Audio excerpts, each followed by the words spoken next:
धन्यवाद सभापति महोदय। मैं माननीय प्रधानमंत्री जी का आभार प्रकट करता हूं जिन्होंने बोलने का अवसर भी दिया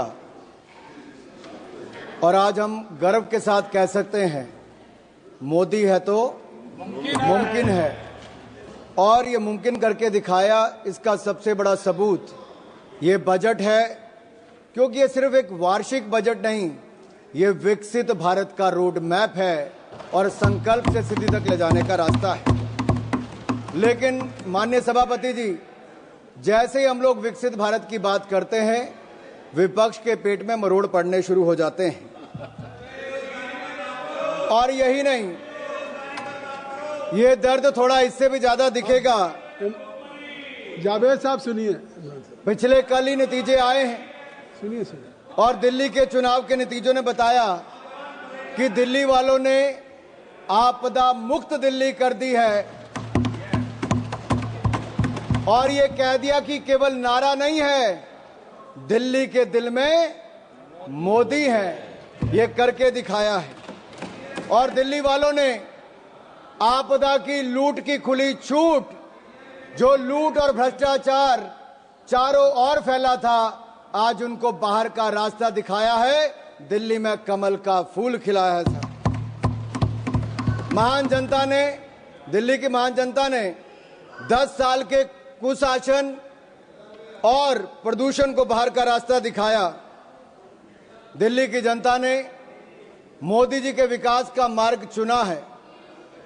आज मैं ये कह सकता हूं, आज अंधेरा छटा है, आपदा का बादल फटा है, दिल्ली के सौभाग्य का सूर्योदय हुआ है, क्योंकि दिल्ली में कमल खिला है, दिल्ली में कमल खिला है। यही नहीं, हमारे बड़े बुजुर्ग कहते हैं कि जब माता लक्ष्मी आपके ललाट पर आपका तिलक करने आए तो मुंह धोने ना चले जाएं, फटाफट अपना तिलक कराएं। और इसी तरह का अवसर किसी को गंवाना नहीं चाहिए। ऐसा ही मोदी सरकार ने अवसर दिया, जहां मां लक्ष्मी आप सबके द्वार आई है। 12 लाख तक कोई टैक्स नहीं लगेगा, इनकम टैक्स नहीं लगेगा, जो आज तक संभव नहीं हुआ। इसलिए तो कहते हैं मोदी है तो मुमकिन है, क्योंकि 12 लाख तक जीरो टैक्स कर दिया है। और मैं विपक्ष के मित्रों से कहना चाहता हूं, अब तो थोड़ा चेहरे पे मुस्कुराहट लाइए, पूरा देश खुश है भाई, आपको भी टैक्स नहीं देना पड़ेगा।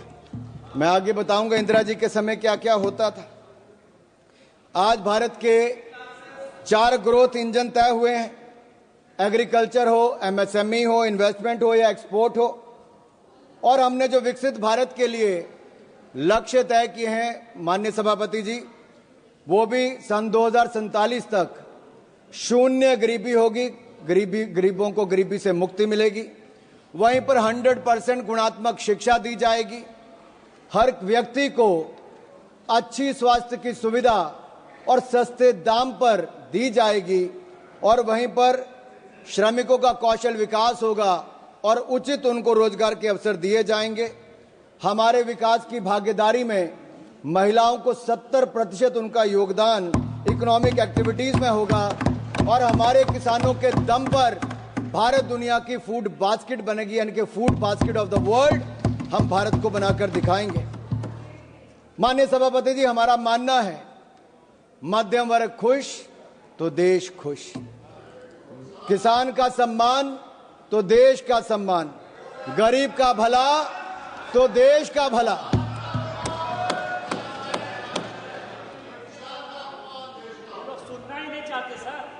सभापति जी, अगर मैंने देश के सम्मान की बात की, गरीब के कल्याण की बात की, मध्यम वर्ग के खुशी की बात की, तो इनको दर्द क्यों हुआ है?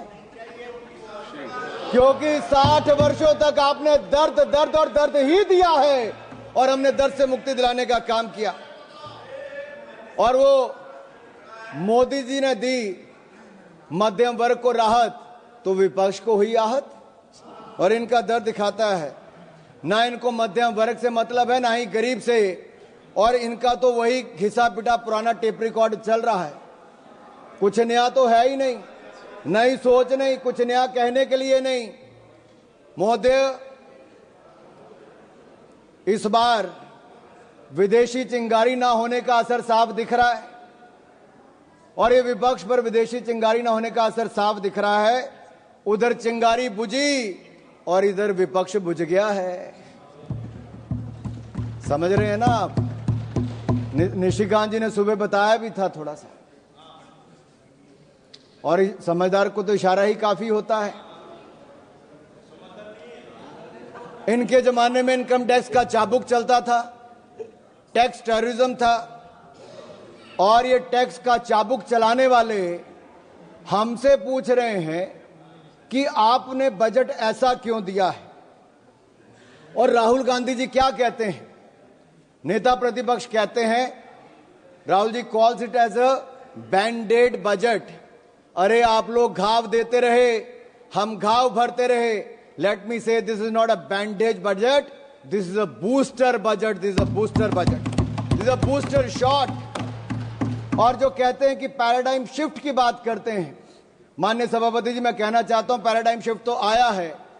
यूपीए के समय स्कैम भारत था, आपके समय 2G स्कैम हो, कॉमनवेल्थ गेम स्कैम हो, अंतरिक्ष देवास स्कैम हो, कोल स्कैम हो, अगस्ता वेस्टलैंड स्कैम हो, स्कैम पर स्कैम था। और ये स्कैम भारत से आज सक्षम भारत की ओर कोई लेकर आया है तो नरेंद्र मोदी जी लेकर आए हैं। आज हम बात करते हैं एस्पिरेशनल इंडिया की, स्टार्टअप इंडिया की, विकसित इंडिया की, खेलो इंडिया की।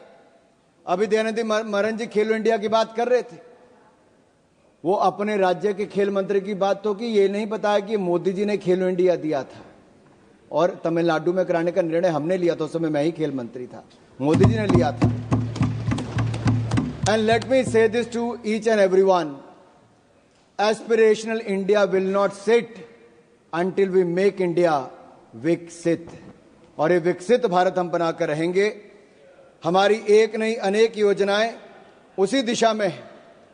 कांग्रेस के समय जब बजट था तो एक फैमिली के वेलफेयर के लिए था, आज मोदी सरकार का बजट नेशनल वेलफेयर के लिए, नेशनल वेलफेयर के लिए। इनके लिए परिवार प्राथमिकता थी, हमारे लिए देश प्राथमिकता है। और इसीलिए आज लगातार हम लोग आगे बढ़ रहे हैं। मुझे पता है आप लोग मिडिल क्लास के नाम पे, आपके चेहरे पे दर्द क्यों दिखा। ये दर्द जो झलका है ना साहब इनका, इनके लिए मिडिल क्लास के वर्ग, टैक्स पेयर, इनकी तिजोरी भरने वाला था। टैक्स तो मिडिल क्लास देता था, घोटालों में कांग्रेसी पैसा खा जाते थे, एक के बाद दूसरा स्कैम करके दिखाते थे। इन लोगों के लिए मिडिल क्लास इनकी तिजोरी भरने वाला है। हमारे लिए मोदी जी के लिए मिडिल क्लास ग्रोथ पार्टनर है, देश के विकास का भागीदार है। इनके समय टैक्स टेररिज्म था, टैक्स कलेक्शन, उस पर प्रेशर बनाया जाता था। हमारे समय टैक्स में राहत दी जाती है और साथ ही साथ टैक्स कलेक्शन बढ़ाकर भी दिया जाता है। One nation one tax, GST लाने का किसी में दम था तो प्रधानमंत्री नरेंद्र मोदी जी लेकर आए। आज रिकॉर्ड जीएसटी कलेक्शन है साहब, 1,75,000 करोड़ रुपया औसतन हर महीने का टैक्स कलेक्शन है। उसका सबसे बड़ा लाभ राज्य की सरकारों को मिल रहा है। और यह बजट केवल जीडीपी का आंकड़ा नहीं, या मैं कहूं जीडीपी का नहीं, जो ग्रॉस डोमेस्टिक प्रोडक्ट आप कहते हैं वो नहीं, ये जीडीपी हमारे लिए है गरीब, देशभक्ति और प्रगति। जीडीपी गरीब, देशभक्ति और प्रगति इनके लिए है। मिडिल क्लास का पैसा अब कांग्रेस के खाते भरने के लिए नहीं, मिडिल क्लास के अपने खाते में जाएगा। क्योंकि मिडिल क्लास के भाई और बहनों, अब आपको 12 लाख तक कोई टैक्स नहीं देना पड़ेगा, आपको टैक्स मुक्त कर दिया जाएगा। राहुल जी जीरो चेक कर लीजिए, 1 0 और भी है। अच्छा सुप्रिया जी नहीं दिखाता, चलो सुप्रिया जी ने कहा मैं नहीं दिखाता। ये कांग्रेस की सीटों की बात नहीं है, मैंने छोड़ दिया सुप्रिया जी। सुप्रिया जी वो रेफरेंस सुप्रिया जी अगर आपको लगता है कि हमने मध्यम वर्ग के लिए 0% टैक्स किया है 12 लाख तक, अगर आपको लगता है दर्द हुआ है, आपको इससे खुशी नहीं है, तो आपकी खुशी से ज्यादा हमें देश के करोड़ों मध्य वर्ग के चेहरे पे खुशी दिखती है, क्योंकि ये देश के विकास में एक बड़ा योगदान देने वाली है। ये जीरो गिनने की बात, आप उनको मत एड्रेस करिए, आप इधर एड्रेस। माननीय सभापति जी, ये जीरो चेक करने की बात मैंने राहुल गांधी जी से की और वो आपने रेफरेंस दिया है, और मैंने रेफरेंस दिया है और मैं आप सबके सामने माननीय सभापति जी, सन 2014 के लोकसभा चुनाव दिल्ली की जनता ने कांग्रेस को कितनी सीटें दी? 2015 के विधानसभा में कांग्रेस को कितनी सीटें दी? 2019 के लोकसभा में कितनी सीटें दी? 2020 के विधानसभा में कितनी सीटें दी? 2024 के लोकसभा में कितनी सीटें दी? 2025 के विधानसभा में कितनी सीटें दी? अगर ये जीरो का रिकॉर्ड बनाने का काम किसी ने किया है तो राहुल जी के नेतृत्व में कांग्रेस पार्टी ने किया है। आप नहीं, nothing will go on record, nothing will go on record. Sir, ये दिल्ली वालों ने तो कांग्रेस को बड़ा जीरो दे दिया, अब बंगाल में भी तृणमूल का जीरो होने वाला है। Kindly address to the chair, nothing will go on the record except Anurag Thakur ji. Please you address. Sir, मैं मध्य वर्ग पर टैक्स की बात कर रहा था। सर, मेरा तो उस समय जन्म भी नहीं हुआ था, लेकिन 28 फरवरी 1970, सर मैं जून 1975 की बात नहीं कर रहा जब इंदिरा जी ने इमरजेंसी लगाई थी, मैं 28 फरवरी 1970 की बात करता हूं जब इंदिरा गांधी जी ने बड़ी निर्ममता के साथ इस देश के सामने मिडिल क्लास पर टैक्स लगाने की घोषणा की थी। और मैं एक टेप लाया हूं, मैं सुना दूं आपके सामने, इंदिरा जी का भाषण सुनाऊं थोड़ा सा? क्या कहा? नहीं, जमा कर दीजिए, नहीं जमा कर दीजिए, आप जमा कर दीजिए। नहीं, इनमें से बहुत सारे नहीं, आप सर, इंदिरा जी ने आप नहीं सर, ये कांग्रेस पार्टी, कहां मैं इजाजत दे रहा हूं? आप बढ़िए। सर, कांग्रेस चाहती है कि इंदिरा जी की टेप ना चले, नियम कहता है कि ना चले, लेकिन मैं आंकड़ा जरूर बताना चाहता हूं कि कैसे इंदिरा जी ने एक और तो इमरजेंसी लगाकर काला अध्याय दिया, लेकिन दूसरा 28 फरवरी 1970 को सरकार के टैक्स स्ट्रक्चर को देख लीजिए, जहां पर कमाई करने वाले जिनको दिन रात मेहनत करते थे उनको डायरेक्ट टैक्स 97.5% लगा दिया गया था, 97.5% टैक्स लगा दिया था। और सर, मैं सुप्रिया जी से पूछना चाहता हूं, मनीष तिवारी जी और अन्य विपक्ष के नेताओं से पूछना चाहता हूं, उस समय का 97.5% टैक्स ठीक था या आज नरेंद्र मोदी जी की सरकार में जीरो टैक्स ठीक है? उस समय 5000 के बाद इतना टैक्स लग जाता था।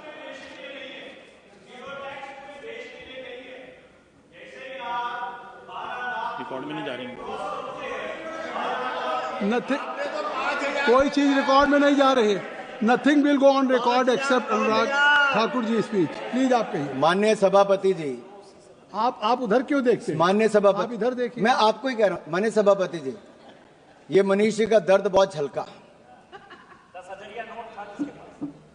क्योंकि इनकी आमदन 12 लाख से ज्यादा हो सकती है, मैं उस पर टिप्पणी नहीं करूंगा, लेकिन जो करोड़ों लोगों की 12 लाख तक की आमदन है, मैं पूरी जिम्मेदारी के साथ कहता हूं 12 लाख तक कोई टैक्स नहीं देना पड़ेगा, जीरो टैक्स है।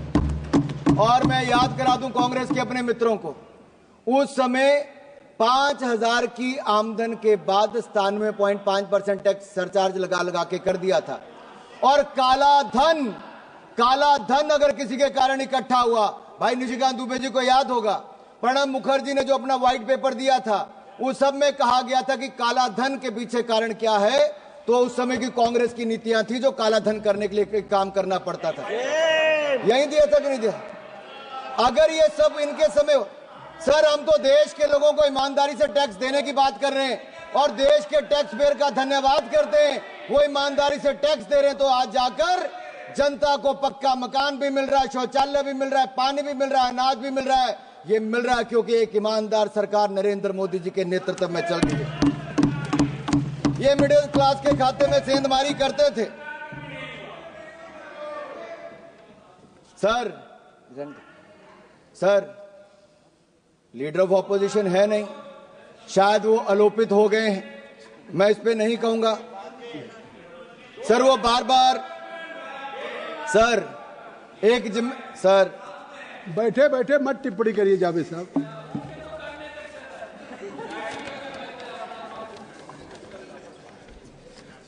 सर, मुझे एक दो बातें यहां पे जरूर कहनी है। मैंने मध्यम वर्ग की बात की, लेकिन गरीब की बात जरूर करूंगा।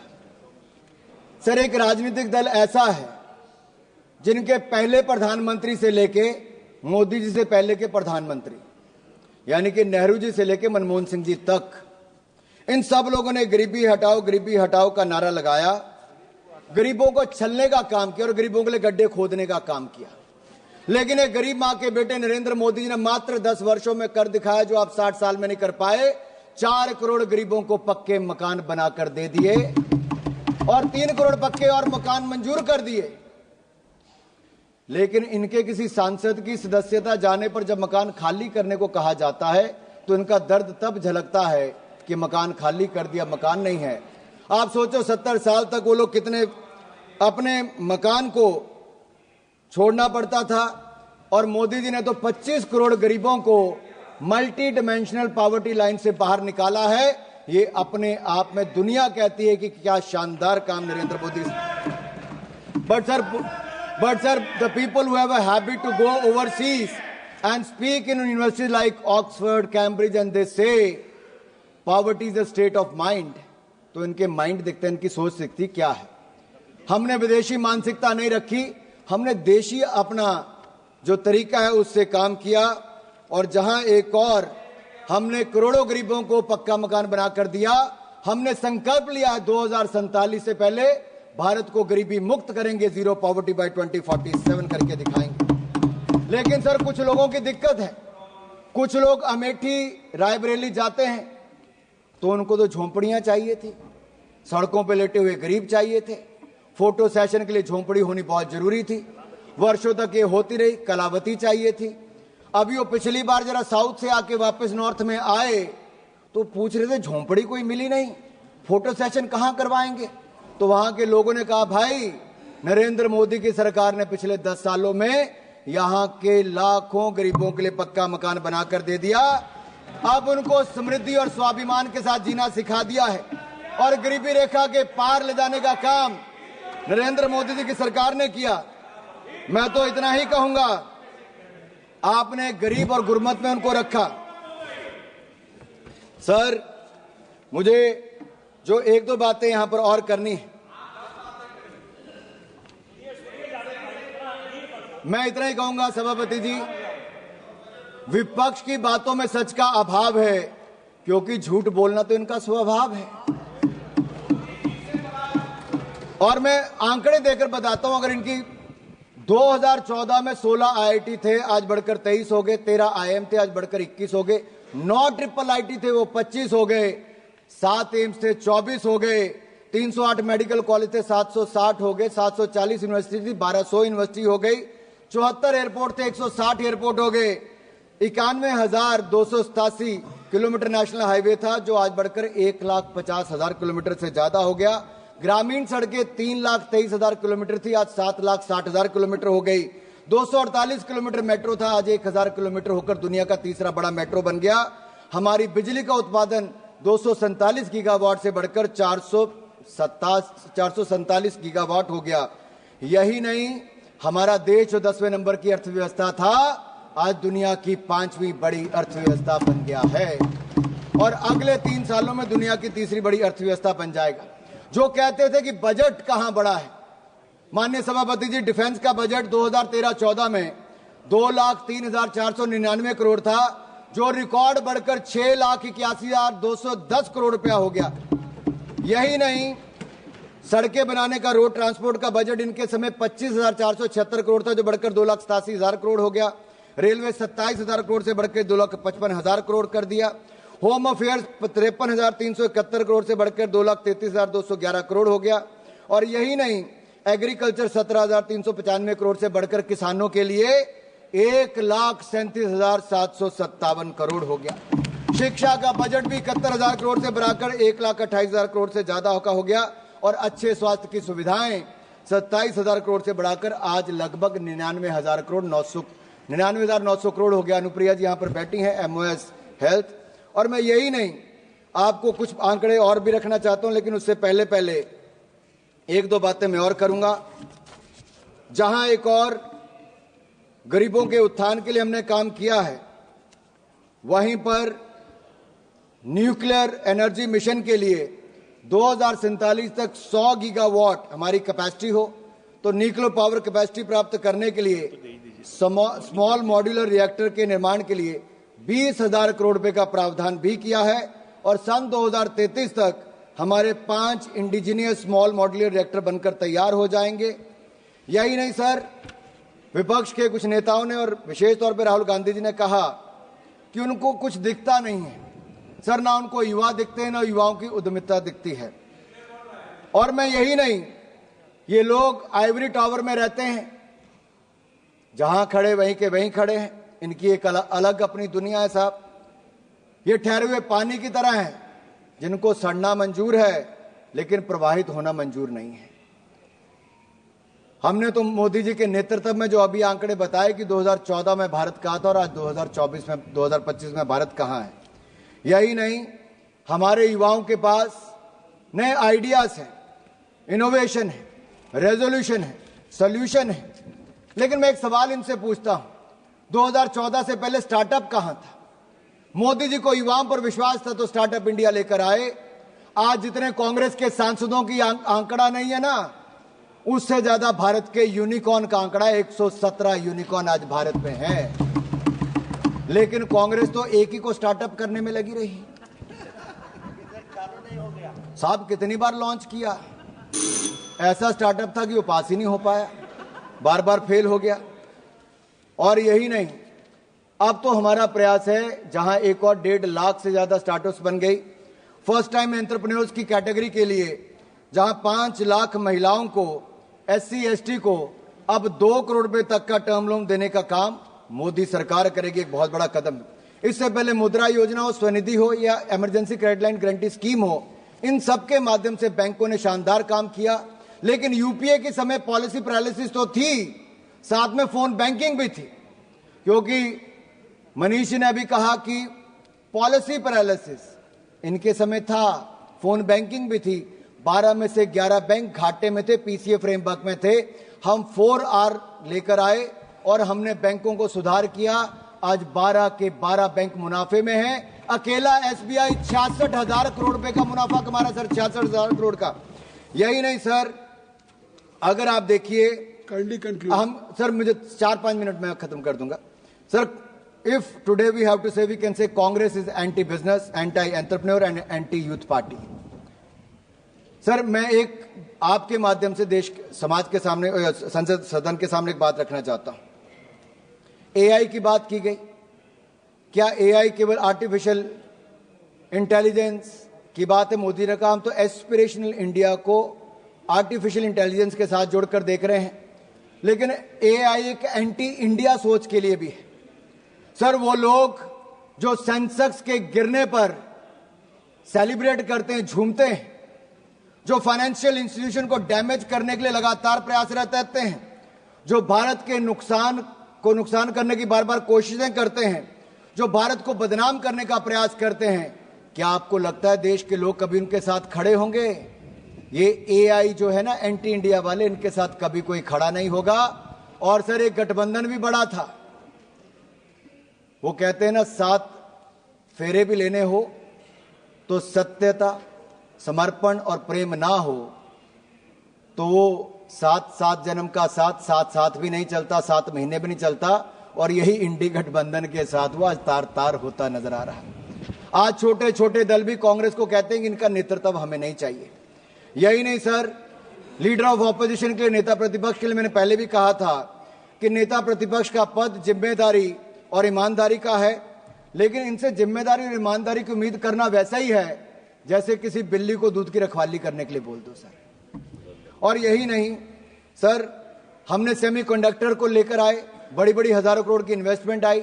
एस्पिरेशनल इंडिया को, आर्टिफिशियल इंटेलिजेंस को भी आगे लेकर आएंगे। सर, मैं 2 मिनट में बस खत्म कर रहा हूं।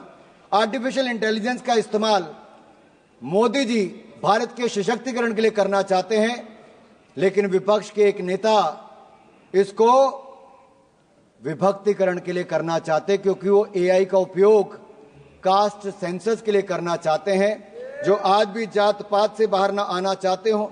अभी एक सांसद ने भाषण दिया, उन्होंने केवल एक क्षेत्र की बात करके छोड़ दी। सर, आज भी क्षेत्रवाद जातवाद के नाम पर अगर विपक्ष देश को बांटने का प्रयास करेगा, और कांग्रेस के एक सांसद ने पिछले सत्र में भी, पिछले जो हमारा सदन था उसमें भी कहा था कि दक्षिण भारत के लिए कर दीजिए, वहां की जनता ने भी उसको वापस चुनकर नहीं भेजा, क्योंकि देश एक रहना जानता है और मोदी जी के नेतृत्व में एक रह के आगे बढ़ना चाहता है। मैं राहुल गांधी जी ने कहा कि देश के फिस्कल डेफिसिट की बात की। मैं ये कहूंगा राहुल जी, आप फिस्कल डेफिसिट से ज्यादा अपने पॉलिटिकल डेफिसिट की चिंता कीजिए।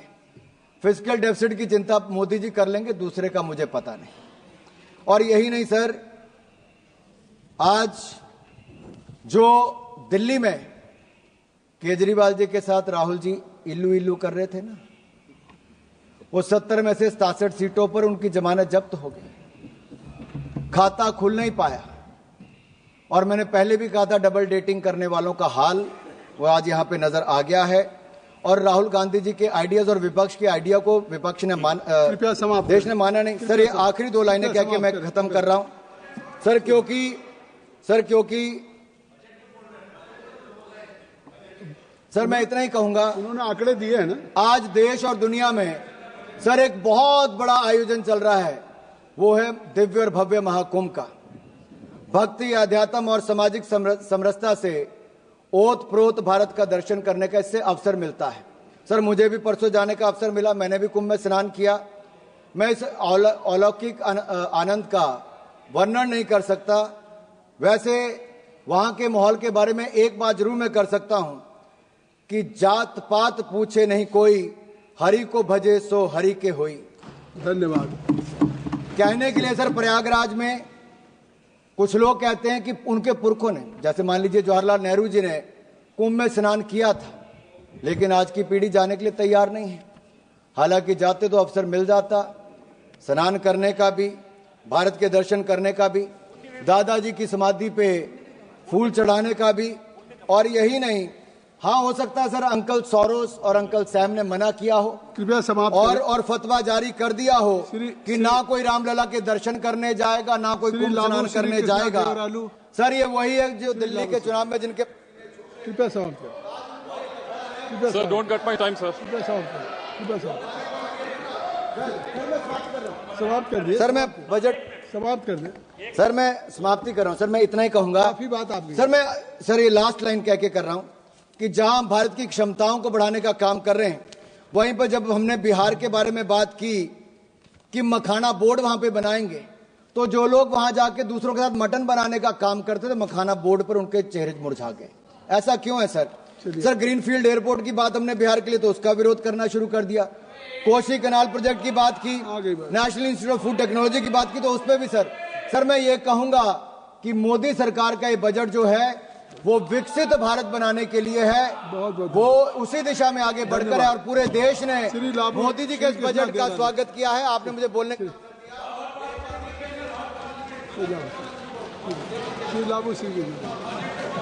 Sir, thank you sir for allowing me to speak on union budget. Let him conclude sir. आपकी लास्ट लाइन तो हो गई कई बार। सर, लास्ट लाइन है सर, ये बजट एक फोर्स मल्टीप्लायर है। ये बजट बचत बढ़ाएगा, निवेश बढ़ाएगा, खपत बढ़ाएगा और विकास को भी तेजी से बढ़ाएगा। देश की नागरिकों की जेब में, उनके बैंक अकाउंट में पैसा बचाएगा और ये नागरिक मिलकर सब विकसित भारत का निर्माण। जवाब दे दिया। Thank you sir for giving me opportunity to speak on the union budget sir. So what a change we are seeing in within 8 months sir. Last time